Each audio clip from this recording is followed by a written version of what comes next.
What's going on, everyone? It is the Derf, and today I am bringing you an awesome Warlock build that centers around spamming your Novabomb. Yes, I know, Void in a season of Solar, Strand, and of course Stasis buffs all the way around. But what if I told you that one of our fan favorite exotic weapons is currently receiving a damage buff that makes it more OP than normal? Pretty good, right? Well, what if I told you that there's armor you can pair with it that gives you increased damage resistance on top of the overshields you are going to be generating nonstop? I'm going to break it all down here. Light the battlefield up with all kinds of purple, and you see lightning strikes, and of course, your Novabomb. Let's get it going.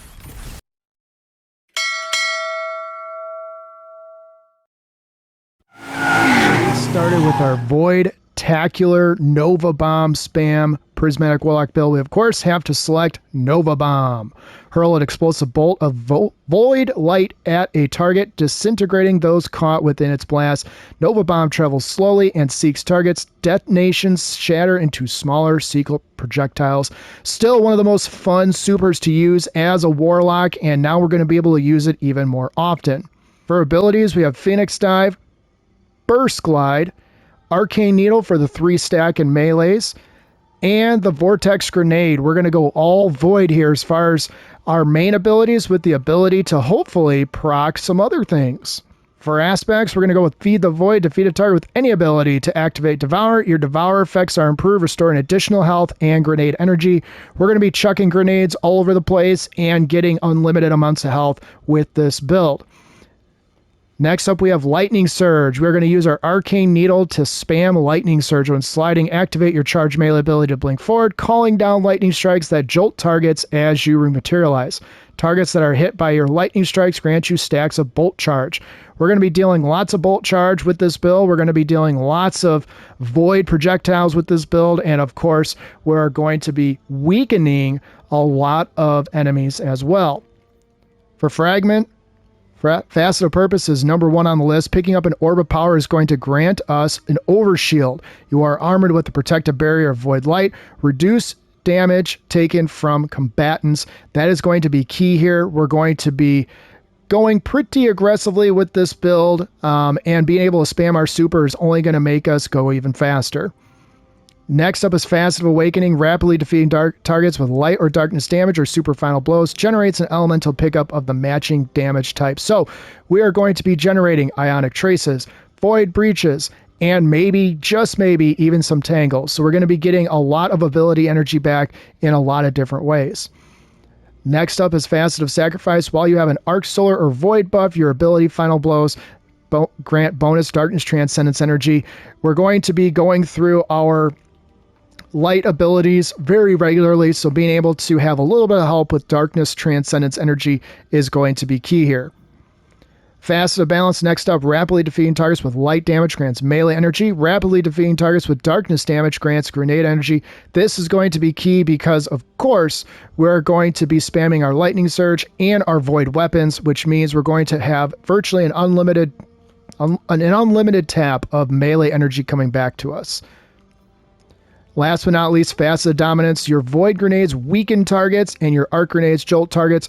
When a target is weakened with my Void Grenade, it will take increased damage and their movement is going to be slowed. Both key aspects to going fast in this build.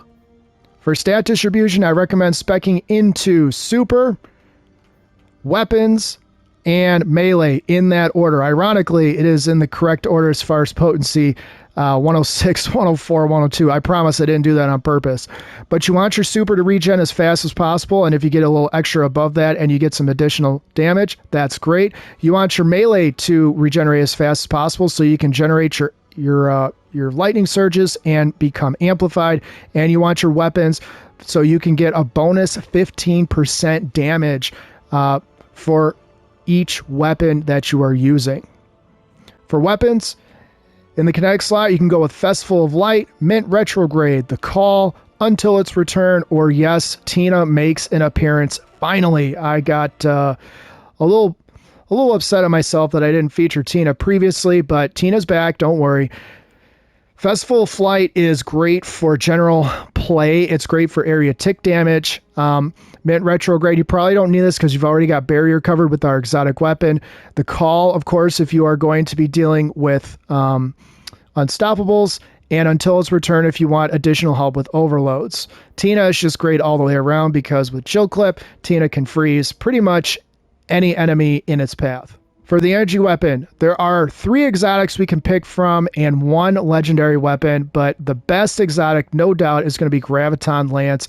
Graviton Lance, King of Ad Clear, also does very decent damage even in higher end content. If you've played with Graviton at all, you already know the spiel I'm about to give with its area effect damage and purple bouncing balls. There's little to debate that Graviton is probably going to be king in this build.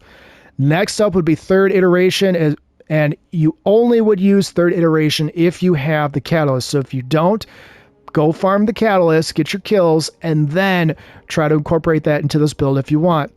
Next up would be Choir of One. Now, Choir of One is going to be sort of a decision you have to make because you're going to have to negotiate with using special ammo. And last but not least, Reckless Oracle, Destabe, and Repulsor Brace on the docket if you're going to be using this weapon at all because you need the additional tick damage to generate all super damage. Or excuse me, super regen. In the heavy slot, Edge Transit, you know it, you love it. Bait and switch with auto-loading holster, a staple in a lot of Void Lovers builds. But if you find yourself killing yourself too much because of Edge Transit, you could instead opt into Doom Petitioner, Retrofit, and of course Commemoration. Any of those would work just fine. If you do go with Reckless Oracle in the energy slot, you can go ahead and throw on Deterministic Chaos, which will deal with your barrier champs by itself, and it will generate additional weakening. For the armor, Mantle of Battle Harmony. Gain super energy on elemental weapon takedowns. When your super energy is full, you instead gain a temporary bonus to weapon damage of that type. So this is a calculated thing the way that I have the weapons, because Edge Transit with its plus 30%, plus my weapon stat being at over 100, is going to equal, bonus weapon damage on top of bonus weapon damage. So you can stack it 3 times, even though it's not a featured weapon. Edge Transit is going to benefit immensely from that. For the rest of the armor, go ahead and spec into whatever general armor mod that you want. In the helmet slot, go ahead and put on Heavy Ammo Finder. You might need Special Ammo Finder if you are rolling with Choir of One. I have a hands-on mod so I can generate my super even faster because it's not technically a roaming super, so any help is greatly appreciated. And make sure you put on at least a Harmonic Siphon for your Void weapons. In the gauntlets, go ahead and put on your firepower and your heavy-handed and throw on a fastball so you can chuck your Void Grenade even further. In the exotic slot, go ahead and put on 2 elemental damage resistances. Make sure you have Void ammo generation equipped so you can generate Void or ammo for your Void weapons, specifically Edge Transit and or Choir of One. And then in your legs, go ahead and put on Innervation, Invigoration, and Absolution for additional ability regen. In the class item, make sure you have class font Outreach so you can keep spamming your Lightning Surge and round it out with Reaper. So after using your class ability the few times you might actually have to, you can generate an additional orb of power. For the artifact, you cannot take advantage of all of these things, so I'm going to spec into what will apply to Void specifically. First up in the first column, make sure you're modded for champs. Whatever weapons you decide to use, that's what you got to go with. In the second column, if you do go with a scout rifle, which the only one I can think of that might even be worth your time would probably be Bria's Love, unless you go into like an exotic for your kinetic or something. The rapid precision rifling will then take over. Same thing with one for Frost. If you do have Tina or you have, let's just say, Live Fire or something like that where you are proccing Frost armor, that would be the only situation where you're going to be able to take advantage of this. One that you will be able to take advantage of 100% is Refresh Threats. Picking up an element to pick up matching your subclass element or tangle while you have Strand Super grants ability to your least charge ability. Reciprocal Draw, again, if you're running Tina or the Call, that's going to be good for them. Elemental Coalescence. Defeating targets has a chance to create an elemental pickup matching your equipped super, so additional ways to generate Void breaches. And then Elemental Daze, stunning a champion with an elemental weapon, creates an elementally aligned explosion, applying matching elemental debuff to them and nearby targets. You won't be able to take advantage of Fever and Chill unless you have a precision hitting stasis weapon. And in the final column, Shield Crush and Elemental Overdrive, picking up an elemental pickup, grants increased damage to weapons of the same element. So, hello Edge Transit, hello Choir of One, hello Third Iteration, hello Graviton Lance. I choose you. And then Shield Crush is just a no-brainer. While we're amplified, our grenades are going to recharge faster, and when we have a Void over Shield, our melee is going to recharge faster, so we'll be able to spam those lightning surges even more. So one of the reasons I think you should try this build is I once experimented with Graviton with Mantle of Battle Harmony, and yes, I understand. Some of you are probably like, but Durf, Nezarec Sin, that's your go-to if you're going to be using, Graviton Lance or any of these Void weapons. Yes, I get that. But to be perfectly honest, I'm not really hurting for ability energy because I'm regenerating it so fast with all my other things that I got going on in this build as it is. And you really shouldn't be worried about it too. So what is the draw to Mantle of Battle Harmony over Nezarec Sin? Well, your increase in damage. Keep in mind, you're getting 15% extra damage just from having your weapon stat at 100. Then you've got Bait and Switch on your Edge Transit, which gives you an additional 30% when you proc it. And oh, by the way, there's no cooldown. Then you add to that the fact that once you have your super regenerated and you're using your Edge Transit, you can unload the clip before you pop your Novabomb. And as you're letting your Novabomb do its thing, guess what? You're going to auto reload your Edge Transit on top of it. So all these things are going to combine for insane weapon damage with very little effort on your part. Yes, I know my grenade stat could be a little bit higher, but I'm not really hurting for the grenade anyways, and it's kind of an afterthought. So realistically, I'm only using the grenade to weaken champs, bosses. Yeah, that's pretty much it. So you're not going to be hurting for it either if it's even like a T6 or a T5.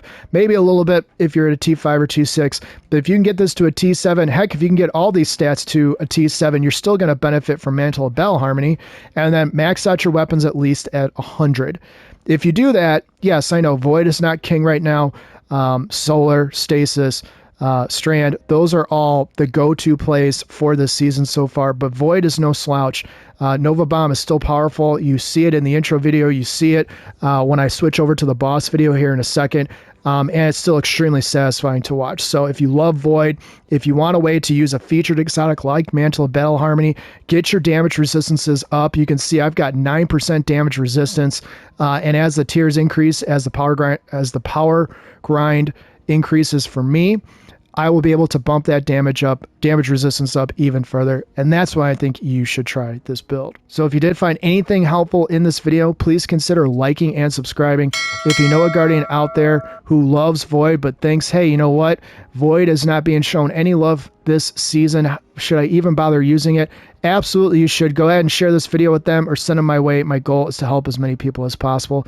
As always, I will have a dim link in the description of the video. And if by chance you guys are looking for a non-toxic gaming community, go ahead, hop into my Discord. It's filled with people who are on the proverbial power grind, just like you might be if you're watching this video and you're wondering how to level up faster or take your game to the next level.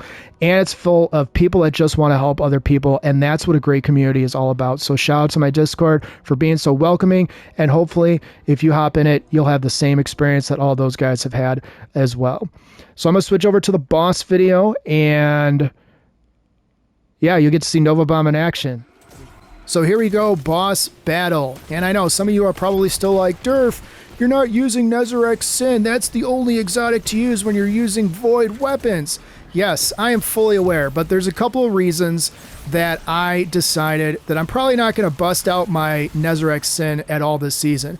One of those reasons is, of course, yes, I like to spam my Novabomb, but the other, probably more important reason that, you're going to see more of when you are dealing with endgame activities is, when you get into Master and Grandmaster style of play, and I realize what you're seeing on the screen is absolutely not that, damage resistance and the ability to stay alive is going to be as important as being able to proc your abilities.